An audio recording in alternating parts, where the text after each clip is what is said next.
Do not answer unknown calls after midnight. It was 12:09 a.m. I was lying in bed, scrolling through Reddit, the glow of my phone the only light in the dark room. That's when my phone buzzed, showing an unknown number calling. My first instinct was to ignore it, especially at this time of night. I let it ring out. 5 minutes passed. The phone rang again. The same unknown number. I hesitated. It could have been a wrong number or someone messing around. I picked up the phone. There was nothing at first, just a crackling static. And then a whisper. It barely reached my ears, but I heard it clearly. Don't let him in. I froze. My heart raced. I didn't know what to make of it.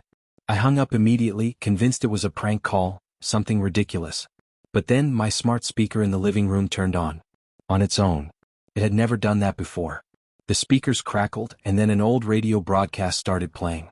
A voice, distorted, echoed through the room. One of you will not survive the night. I froze in place. My head was spinning. This had to be some sick joke. But before I could process what was happening, I heard it. A sound coming from the hallway. My front door creaked.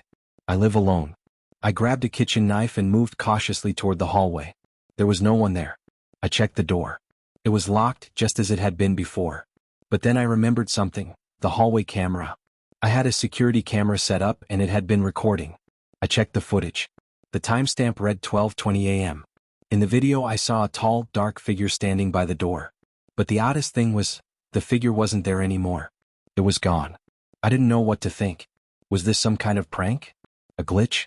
But I felt uneasy. The phone buzzed again. This time it wasn't an unknown number, it was my own number. I stared at the screen. My number was calling me. It said Emmy was calling. My heart sank. I answered it. The voice on the other end sounded just like mine. But something wasn't right. It was calm, almost too calm. You let him in. He's not after you. He's after your timeline. I slammed the phone down, but it wasn't over. My phone blinked back to life. The screen read 12:44 a.m. I had no idea what was going on, but I knew I was losing control of everything around me. I rushed to the mirror in the bathroom. It wasn't just my phone or the voice. It was me. I looked at myself, only to see my reflection not moving when I did. I raised my hand and my reflection stayed frozen. I stepped back in horror. And then, it smiled. I felt my stomach drop. My reflection just stood there, smiling at me. And then it spoke without moving its lips. Time's up. I blacked out. When I came to, it was morning. The room was bright, the sun filtering through the blinds. For a moment, everything seemed normal. Too normal. I was disoriented, unsure of what had happened the night before. But something was off. My phone was dead. No battery, even though it had been at 64% when I checked earlier. And then the phone rang again. It wasn't an unknown number this time, it was my mom. I answered. Her voice was shaky. Sweetheart, you've been acting strange. You called me earlier today. But I don't think it was you. I felt a chill run down my spine. I didn't call her. I checked the time. It was still early morning.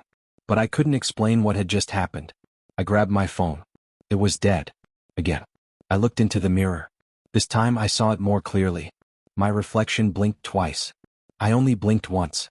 That was the moment I knew. I wasn't the person who had answered that call last night. I wasn't the person standing in front of the mirror.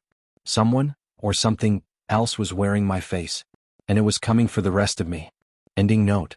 The story ends with a chilling reminder. Never answer an unknown call after midnight. You might not be the one who answers it next time.